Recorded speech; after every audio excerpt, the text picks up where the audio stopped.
Você que tem a sua vida dedicada ao jornalismo, e principalmente na análise política e econômica, você como um bom analista e um bom jornalista, é muito importante a sua presença. O Econews, maior portal de notícias e política hoje do Tocantins, na cobertura do lançamento do LEAD, agora com a Diva Cordeiro, que vai dar todo o gás aqui no estado, e também com o Dória, o João Dória, que é o fundador do LEAD já há 22 anos, não é isso, Dória? Na verdade, 24 anos, Marcelo. Primeiro, muito obrigado mais uma vez por você estar ao nosso lado, prestigiando o LEAD Tocantins, ao lado da Diva, que é a nossa presidente, mulher, dedicadíssima, e nesse jantar que gentilmente está sendo oferecido pelo governador do estado do Tocantins. Você que tem a sua vida dedicada ao jornalismo, e principalmente na análise política e econômica, é muito importante a sua presença e as perguntas e, obviamente, as suas avaliações daquilo que nós estamos fazendo aqui neste momento. Me diga uma coisa, Dória, que é importante. O LEAD, 24 anos, em que ano que realmente ele deu o grande salto? Que tudo é uma construção. E é uma construção, eu diria degrau por degrau, ano a ano. O LEAD é um projeto original, Marcelo. Ele não foi copiado nem de nenhuma instituição brasileira ou internacional. Ele surgiu naturalmente a partir de um pequeno encontro que fizemos no Clube Mediterrâneo, no Rio de Janeiro, reunindo 12 casais de empresários. Aquilo foi um sucesso tão grande que depois repetimos no ano seguinte com 24 casais, depois repetimos com 36 casais, e a partir daquele momento houve uma sugestão de por que nós não nos reunimos mais vezes durante o ano e não apenas uma vez por ano. Eu entendi aquilo com uma clara mensagem. Eu falei, nós vamos criar uma instituição que eu chamei de Grupo de Líderes Empresariais, o LEAD, e a partir daquele quarto ano começamos a fazer reuniões e encontros em Comandatuba, na Bahia, e nasceu o LEAD, hoje completando 24 anos.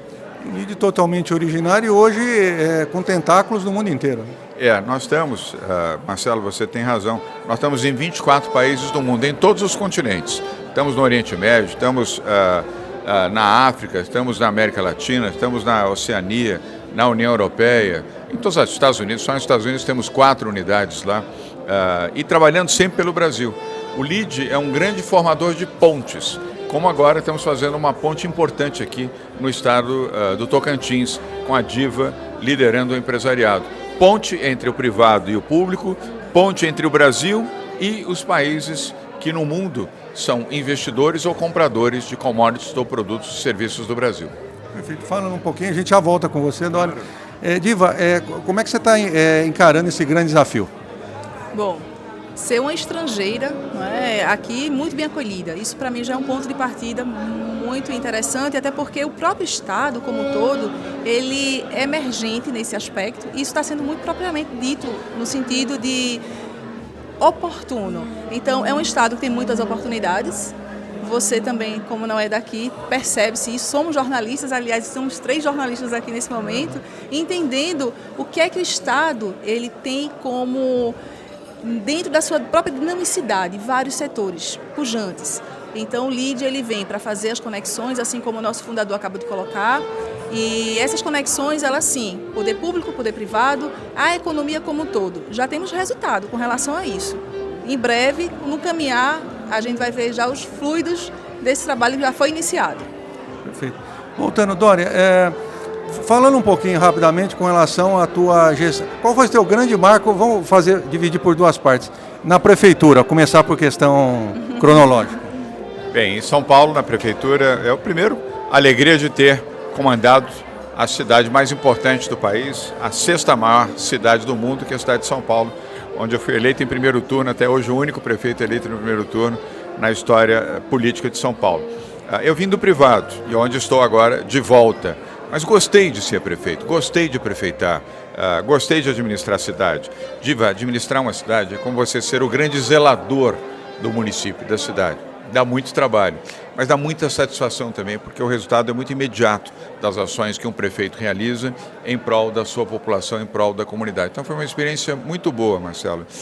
Para não contar uma longa história, eu sempre fui um liberal por formação. Eu estudei nos Estados Unidos, estudei também na Itália, estudei na França, tive o privilégio de poder frequentar 2 universidades na Itália e na França, e estudei no colegial em Paris. Aprendi o movimento liberal e fortaleci as minhas convicções nos Estados Unidos.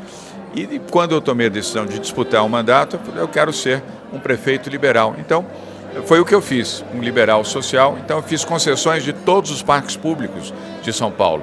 Naquela época, foi a primeira capital, a primeira cidade do Brasil a fazer concessões do público para o privado. E deu certo.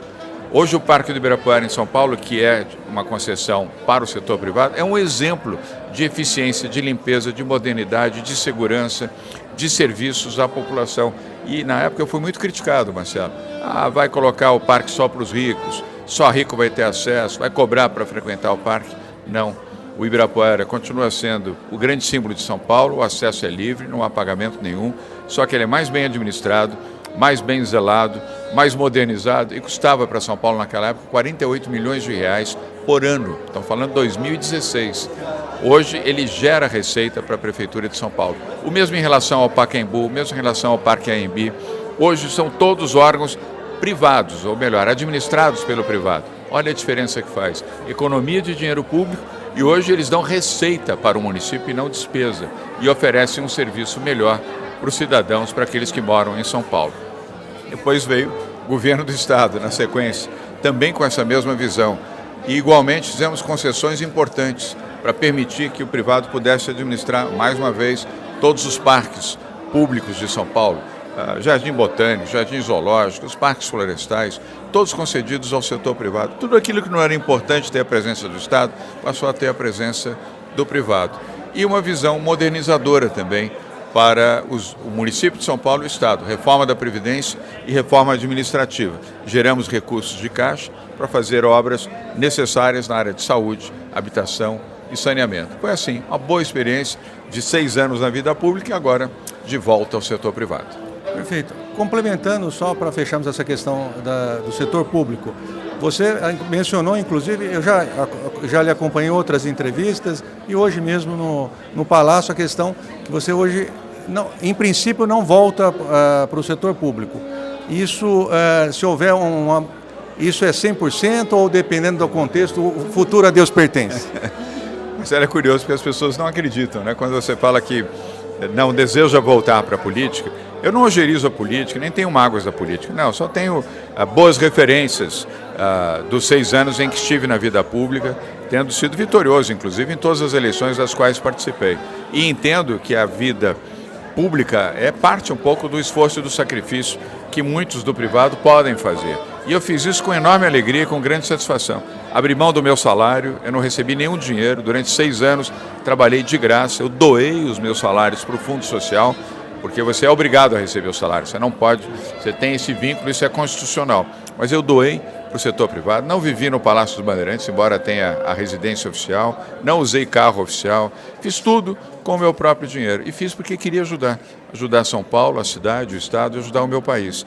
Então foi um período muito importante na minha vida. Mas eu tomei a decisão de virar essa página. E agora estou de volta ao setor privado, de onde não desejo sair, e recompor a minha trajetória dentro da vida privada. Mas, e aí eu concluo, Marcelo e Diva, eu não quero abrir mão de ser brasileiro e ajudar o Brasil.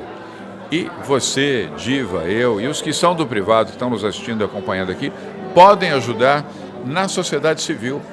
Ajudar, inclusive, os políticos a governarem melhor, a serem mais corretos, a serem mais transparentes, a serem mais inovadores nas suas gestões à frente dos municípios, dos estados e, quiçá, a partir de 2026, no novo Brasil, após as novas eleições presidenciais. Perfeito. E um detalhe importante, eu gostaria da sua opinião. Com relação tanto à Prefeitura de São Paulo, quanto ao atual governo, que faz uma boa gestão, quanto à Prefeitura, a impressão que eu tenho é que eles fazem um bom governo porque você deixou um bom governo. E aí, consequentemente, eu não ouço falar de problemas, do ponto de vista, olha, teve esse passivo, estou correto na minha afirmativa? Não, correto. Você, como um bom analista e um bom jornalista, está correto. Mas com mérito também, tanto ao Ricardo Nunes, que foi o vice-prefeito, do Bruno Covas, que foi o meu vice, quanto do governador Tarcísio Gomes de Freitas. Ambos vêm fazendo um bom governo em São Paulo. O Ricardo à frente da Prefeitura e o Tarcísio à frente do governo do Estado de São Paulo. Deixamos o caixa robusto para a Prefeitura de São Paulo. Lembra-se que eu mencionei, fizemos a reforma da Previdência, a reforma administrativa na Prefeitura e o mesmo fizemos no governo do Estado de São Paulo. Eu deixei o caixa do governo do Estado de São Paulo com 17 bilhões de reais. mas todo o mérito ao Ricardo de ter prosseguido e dado continuidade a um governo liberal, a um governo transformador e um governo com honestidade. Ambos são honestos. Eu sou testemunha disso porque, se não fosse, você saberia como jornalista e eu certamente saberia como ex-prefeito e ex-governador de Estado. Duas boas gestões. E o Tarcísio tem feito uma ótima gestão à frente do governo de São Paulo. Espero que sejam referências e exemplos para São Paulo e para o Brasil. Uma questão que afeta aqui todo o Tocantins, inclusive o Brasil inteiro, essa questão do tarifaço. É óbvio, é nítido e notório que o tarifaço, em especial o percentual, em decorrência, foi o Trump que escreveu, não sou eu que estou falando, a questão de condicionar de questões políticas. Vou te fazer uma provocação no bom sentido. O LIDE, que tem atuação nos Estados Unidos, poderia ajudar a somar dentro do governo Lula, no sentido de alguma influência para tentar quebrar o gelo com o Trump lá? Boa pergunta.